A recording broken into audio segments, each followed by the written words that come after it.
E eu digo a vocês, pela minha militância como juiz criminal, eu verifico quão fundamental é o papel dos senhores. É relevante. Por quê? Porque, acima de tudo, antes de nós sermos, doutor Wildes e colegas aqui presentes, antes de nós sermos profissionais, nós somos o quê? Seres humanos. E eu tenho como premissa de vida, aquilo que eu não quero para mim, eu não posso fazer para o outro, meu próximo, meu semelhante. E ninguém, nem juiz, nem promotor, nem defensor, nem advogado, estão acima da lei. Estamos todos submissos à lei.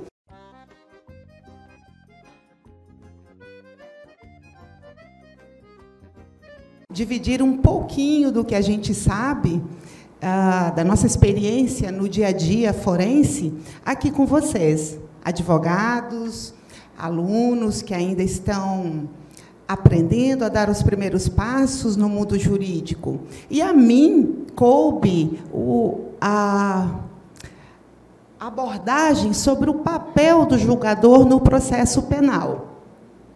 Antes de adentrarmos neste assunto, eu gostaria de fazer uma homenagem a um grande advogado.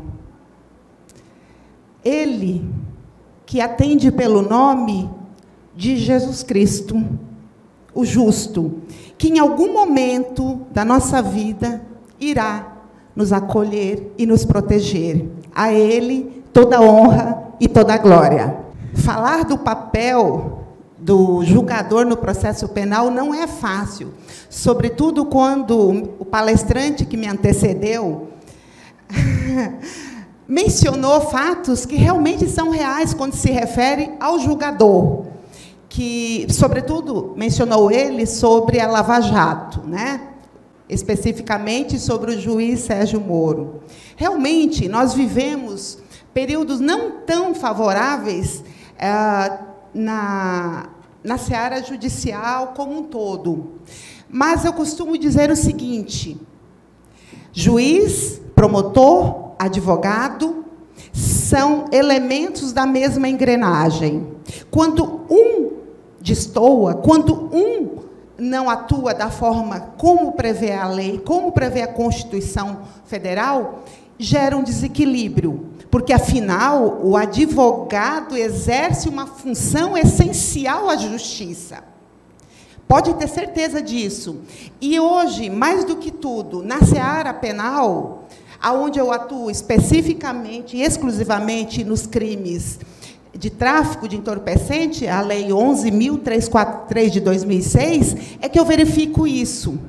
Porque o problema, doutor Wildes e colegas que aqui estão, e vocês que no futuro vão militar e vão me encontrar lá. Aqui também nós temos outra, a doutora Joselda, que também milita, enfim. O problema não está necessariamente no julgador, mas, muitas vezes, lá na fonte, no início. Por quê? Um processo penal, ele tem diversas etapas. Qual é a primeira etapa? Evidentemente, a ocorrência de um crime, né? E aí nós temos o quê? A prisão em flagrante, né? Ou, então, a instauração do inquérito por portaria. E, a partir do momento que nós temos alguém que cometeu um ilícito penal, começa a agir toda a máquina estatal. A partir do policial, que prende, leva na central, o delegado que analisa, investiga, dá continuidade ou não, que, via de regra, infelizmente, não se dá continuidade, é só aquele momento estático da efetiva ou não constatação do crime, na sequência, prende, na sequência, indicia ou não, e depois nasce a ação penal. Na verdade, hoje nós temos um fator além disso.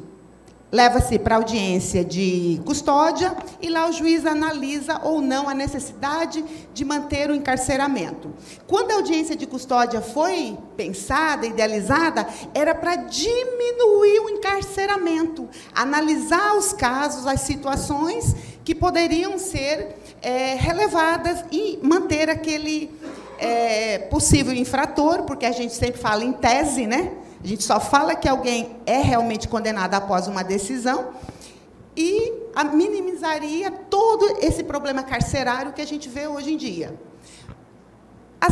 Pelos dados estatísticos, isso não ocorreu, e não vem ocorrendo, infelizmente. Na verdade, essa engrenagem do sistema de justiça, ele precisa entender que não só os elementos, como o juiz, o promotor, o advogado, o defensor, mas toda a sociedade tem uma sua parcela de contribuição. Porque, doutor Wildes, é muito fácil falar que o juiz fez aí um determinado ato, o juiz é legalista, o juiz... Mais difícil é reconhecer que a própria sociedade clama por justiça. E, quando alguém clama por justiça, ele fala o seguinte: prenda, mantenha aquele infrator preso, desde que aquele infrator não seja meu irmão, meu pai, meu primo, meu compadre, meu amigo. Aí enche de gente lá na sala da audiência de custódia, gente chorando, gente clamando. Então, na verdade, todos nós somos um pouquinho egoístas, né? Mesmo na seara penal. Só que quem faz a opção por agir como eu, mediante um concurso público, a gente precisa ter a consciência que nós temos um dever a cumprir. Qual é o papel do juiz? Aplicar o direito que está vigorando naquele momento. Qualquer um da seara, seja a matéria específica, como é a lei antidrogas, seja os crimes comuns, furto, roubo, receptação, homicídio. Essa finalidade, de maneira alguma, pelo menos sob a minha ótica, um magistrado está ali para criar inovação. Não há ativismo judicial na seara penal e não tem como ser diferente. Eu não sou literalmente contra, doutor Wildes, o ativismo judicial, porque, em algum momento do nosso contexto social, foi importante, como no caso das uniões homoafetivas. Nunca ninguém houve uma manifestação por parte do legislador de querer regulamentar um fato que comumente acontece e acontecerá em nossa sociedade. Porque, na verdade, muitas situações fáticas e casuísticas são ignoradas pelo legislador, que, por vezes, legisla por um único fato casuístico. Um exemplo foi quando a morte da filha daquela novelista, e que tornou-se vários tipos de crimes, de incisos do crime de homicídio, que não era hediondo, e tornou-se hediondo. Então, às vezes, acontece um único fato na seara nacional que acaba envolvendo normativamente toda uma sociedade. E isso a gente não pode esquecer, porque nós somos, acima de tudo, o reflexo dos nossos representantes. Porque somos nós que elegemos os nossos legisladores. E juiz nada mais é do que um aplicador das leis. E tem um outro fato interessante, que, mesmo diante do clamor social, o juiz tem que se manter firme e proferir a decisão. Qual o papel fundamental? Velar pela regularidade processual. É manter o equilíbrio entre as partes, porque juiz, no processo penal, não é parte. Ele é sujeito daquela relação processual, mas ele não é parte. Parte é o Ministério Público, que atua, né, em prol da sociedade, e o advogado, que atua na defesa do acusado ou denunciado. E eu digo a vocês, pela minha militância como juiz criminal, eu verifico quão fundamental é o papel dos senhores. É relevante. Por quê?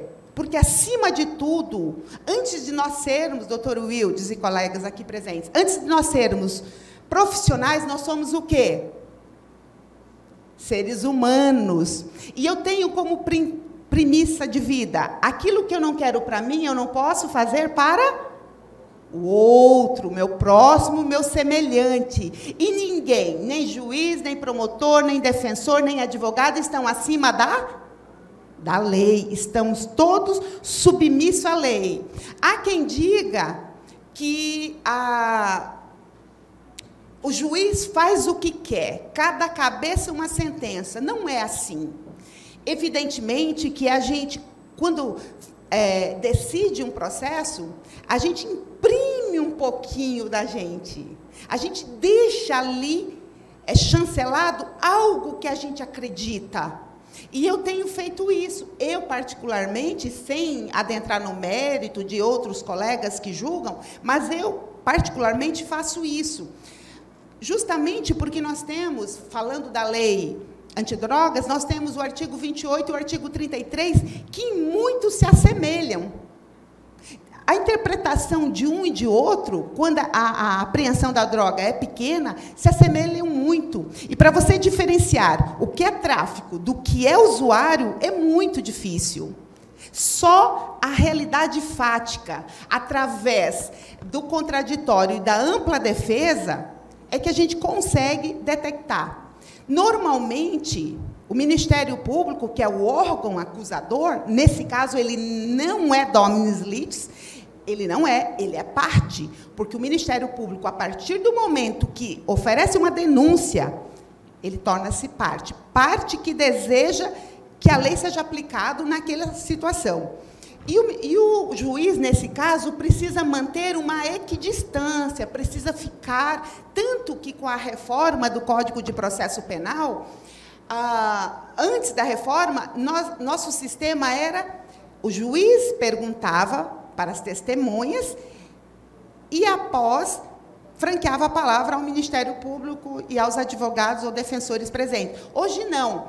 Hoje, as perguntas são feitas diretamente pelo Ministério Público às testemunhas, e assim o defensor, e assim o é também o advogado, e o juiz só faz perguntas supletivamente. E eu costumo fazer em muitas. Né? Por quê? Porque quem tem que se convencer, quem tem que acreditar e quem tem que verificar o que está acontecendo é o julgador. É o julgador, e porque ele tem um compromisso. Uma coisa é o órgão acusador pedir a condenação. Outra coisa é o juiz encarregado de prolatar aquela sentença, acolher ou não. E eu afirmo aos senhores, não está no querer de nenhum juiz, estão nos fatos narrados naquela denúncia, e, mais do que isso, nos fatos que efetivamente foram comprovados na audiência de instrução criminal. Portanto, o clamor social que paira em face do Poder Judiciário não se coaduna num certo momento em que muito se pede, por exemplo, para condenar ou para manter preso, quando aquele sistema normativo não permite. Então, não compete ao Poder Judiciário estipular normas políticas e públicas de combate ao crime. O Poder Judiciário atua justamente já na fase repressiva, punitiva. Nós devemos, como eu disse, cumprir a lei. E essa é uma preocupação de qualquer julgador e é nossa responsabilidade, porque nós somos o quê? Intérprete da lei. Aqui nós temos duas definições de magistrado, pode passar, do NUT. E aqui, um fato interessante que eu menciono aos senhores. Nós temos uma Constituição que foi elaborada em 88, que já passou por diversas emendas constitucionais, mas na sua essência, nós verificamos o quê? Um garantismo. Garantismo este que surgiu com Luigi Ferrajoli, um doutrinador italiano, que diz que estabeleceu algumas bases metodológicas e conceituais do garantismo. Quando a gente verifica, não há pena sem lei anterior, não há crime sem lei anterior que o defina, nem pena sem prévia combinação legal. O que é isso? Um garantismo de que ninguém, absolutamente ninguém, será punido por um fato que a lei não preveja como crime. Tá? E, por isso, a Constituição nossa também é garantista. E essa garantia tem que realmente ser obedecida pelos aplicadores da lei. Aqui, três fatos na seara penal que eu destaco para os senhores, que é o princípio do encargo da prova. O réu tem que fazer prova da sua inocência? Não, né? Quem tem que fazer prova que o réu cometeu aquele crime é o órgão acusador, é o Ministério Público. E, em muitos casos, no dia a dia, a gente verifica que é o réu que fica fazendo prova, não, eu não cometi esse crime. Quando, na verdade, um dos maiores princípios que a gente utiliza, princípios constitucionais, é, na dúvida, indúbio pro réu, na dúvida, absolve-se. Por quê? É preferível absolver um possível réu que tenha praticado o delito do que condenar um inocente. E isso é muito sério, nós precisamos realmente refletir sobre essa questão. A Constituição Federal, portanto, diante dos seus princípios, dentre eles, por ser garantista, ele vem, pelo menos nos dias atuais, em que o reclamo por justiça, é muito grande. E o que aconteceria se nós, juízes, fôssemos atender o reclamo social? Nós deixaríamos de cumprir o nosso dever constitucional e talvez até incorreríamos o quê? A semelhança do Estado totalitário. Quem aqui nunca ouviu dizer que o Brasil caminha para uma ditadura? Quem nunca ouviu dizer? Quem não vê todos os dias no jornal? É muito complicado. Então, eu indago aos senhores, como estudantes, como aplicadores, como elementos que são do sistema de justiça, para essa análise. Né? E para aqueles que sonham com a carreira do Ministério Público, com a carreira da judicatura, sejam bem-vindos, mas saibam, é muito árdua. É muito árdua. Por quê? Porque a gente verifica que só existe duas forças motrizes que têm o poder de julgar. Quem é cristão sabe que é Deus, e na terra o juiz. Então, realmente, o concurso ele tem muitas exigências, justamente para que a gente possa ter profissionais vocacionados. E eu me considero uma profissional vocacionada. Lógico que a gente tem que se aprimorar a cada dia, não só no conhecimento teórico, mas também em melhorar como pessoas que somos. Nós não podemos, aquela judicatura em que o juiz ficava como uma figura endeusada, inacessível, há uma tendência de não existir mais. Mas isso não significa que a importância do magistrado tenha diminuído. Não, não tem, pelo contrário. Quando um Estado democrático de direito precisa de leis que tenham valores e de leis que tenham e sejam aplicadas pelos julgadores, que eles façam valer as normas, porque, senão, realmente vira um caos. Muitas vezes, eu até vivi uma experiência recentemente, em que houve uma prisão em flagrante de um suposto traficante e que passou pela audiência de custódia, permaneceu preso, e na instrução criminal, tão logo encerrada a instrução criminal, nós verificamos que havia acontecido algo ilícito, ou seja, a autoridade policial adentrou na residência do suposto infrator sem observar os ditames legais, ou seja, sem o mandado de busca e apreensão. Houve uma violação ao domicílio daquele réu. E quando você vê uma grave violação a um preceito constitucional, o que é que o aplicador do direito deve fazer? Reconhecer. É o instituto que nós chamamos de fruto da árvore envenenada. Tudo que decorre daquela ilegalidade contamina todas as demais provas dela decorrentes. E nós precisamos ter isso em mente, porque o clamor social de manter um infrator preso a qualquer custo não se coaduna com o Estado democrático de direito.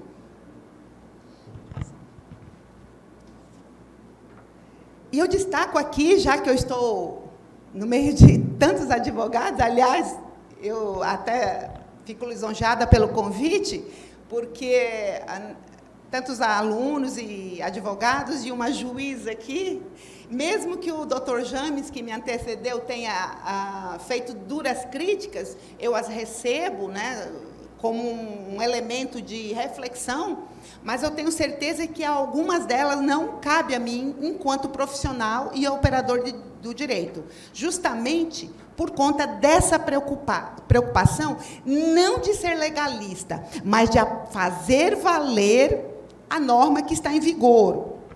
Não só a norma, mas todos os princípios constitucionais, que é onde a gente garante o quê? A segurança jurídica, né? Portanto, destaco aqui, senhores advogados, que quem constrói as principais teses são os senhores. E como é bom para um julgador estar diante de um advogado que se empenha, que se esmera em defender o seu cliente. Por quê?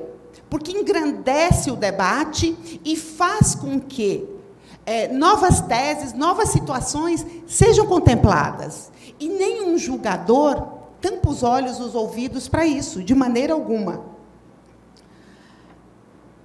Com relação ao assunto em voga, que é a lei de abuso de autoridades, infelizmente, existe uma controvérsia muito grande, né? Evidentemente que o advogado vai ser favorável a ela. Eu não sou, não vou dizer que eu sou 100% contra, mas eu não posso ser a favor da criminalização de uma conduta que não se tem um parâmetro. Por quê? Quando a gente estuda direito penal, a gente vê que você comete crime por ação ou omissão, por dolo ou culpa. E, dentre as imputações que estão nessa vacatio legis da lei de abuso de autoridade, tem elementos, tem tópicos que não se compreende o que é que ele quer com aquela normativa. O que se percebe é que a lei de abuso de autoridade teve a sua fonte a partir do momento das punições na Lava Jato. Existiram excessos? Existiram, evidentemente. Mas os excessos cometidos em eventual decisão judicial, você discute aonde? Nos tribunais superiores e, no última instância, que é o Supremo Tribunal Federal. Ao passo disso, desconsiderando isso, o legislador, como interessado, elaborou ligeiramente esse projeto de lei de abuso de autoridade, que foi aprovado e que está agora aguardando, né, que foi promulgado já e está aguardando a vacatio legis, e que tem várias ações já tramitando no Supremo Tribunal Federal. O que vai acontecer a partir de janeiro, só Deus sabe, né? Um dos debates, senhores advogados e acadêmicos, é o seguinte: uma análise bem superficial. O juiz decide pela manutenção ou pela soltura do réu. O que vai acontecer? Se o tribunal entender pela soltura, aquele juiz vai ter que responder criminalmente, mesmo que ele tenha fundamentado a sua decisão. E, por sua vez, o Tribunal Superior, STJ e STF.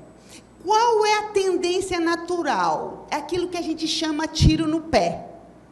Ou os tribunais, para não criminalizar os seus juízes, vão manter a decisão. Ah, o juiz entendeu que é pela prisão? Então, o tribunal vai entender pela manutenção da prisão, o STJ, se for o caso, pela prisão, e o STF também. Porque, senão, a gente vai incorrer em crime em cadeia sucessiva. Aquele que desfizer a decisão anterior pode estar incorrendo naquele crime que eu nem trouxe o caput aqui, porque realmente não é algo que a gente aprecia. Então, é até um fato para que os senhores advogados e estudantes analisem. Não sei se a OAB já entrou como amigos curi entrou já, né? Exatamente por isso. Já entrou, né? Ah, então vamos ter novidades por aí antes de janeiro, né, doutora? É muito bom.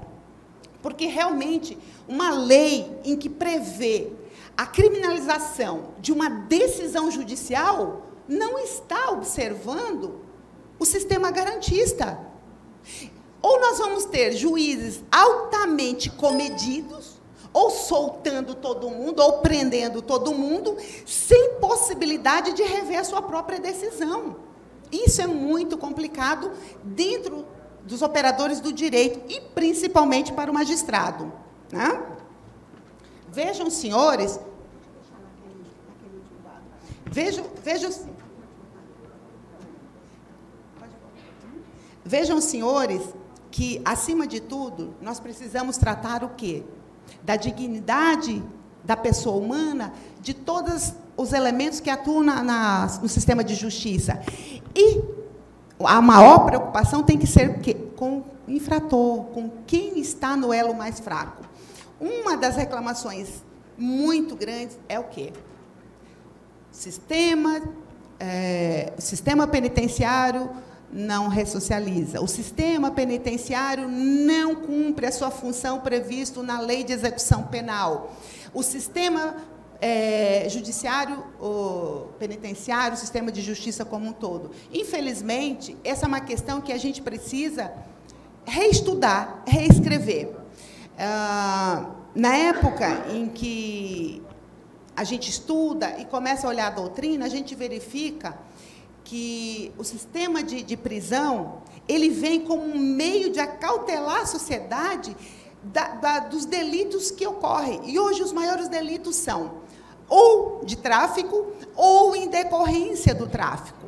Usuários que cometem roubos, que cometem furtos e que assolam a nossa sociedade. Então, a tendência é o clamor social para a manutenção da prisão. E o juiz não pode ceder ao clamor social, porque a atuação do juiz é dentro do processo, fato e norma. Se nós formos atender o clamor social, a gente vai manter um encarceramento em massa.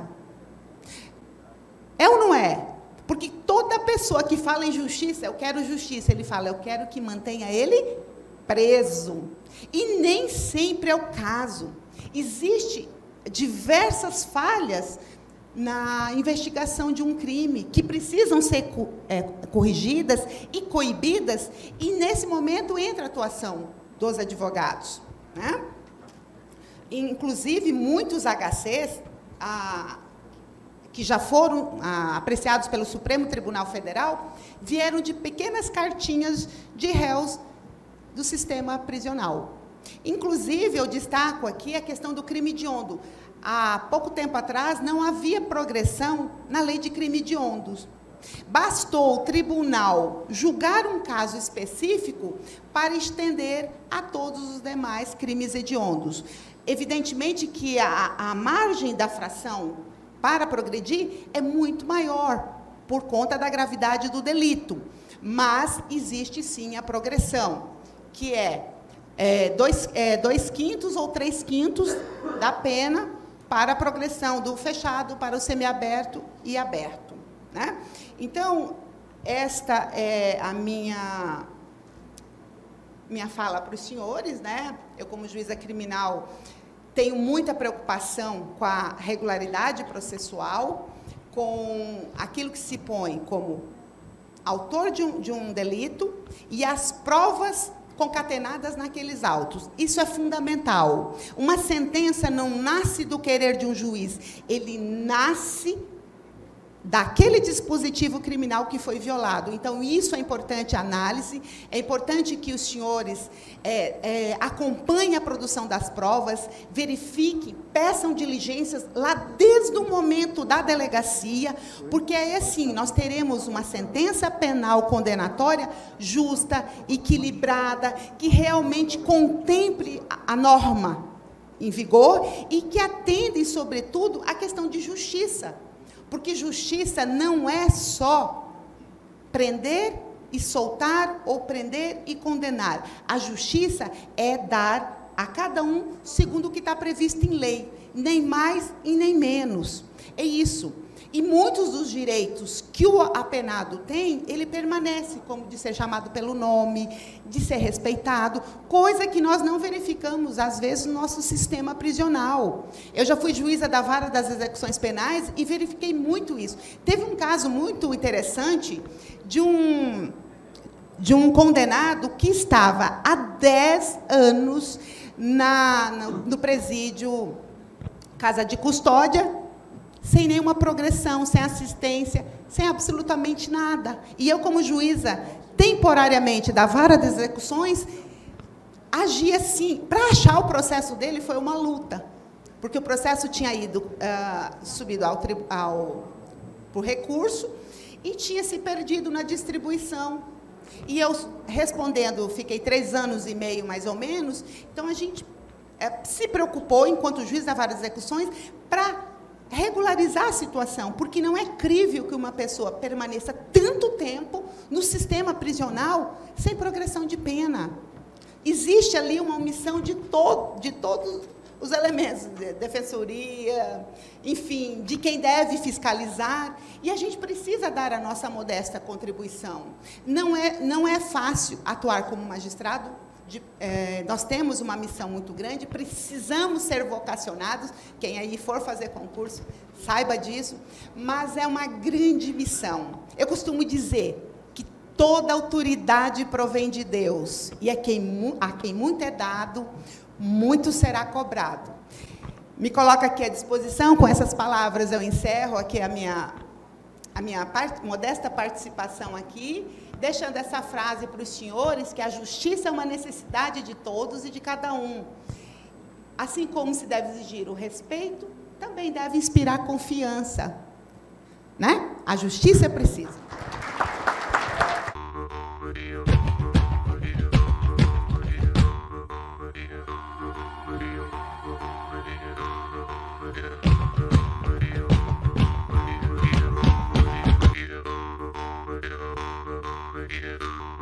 Video.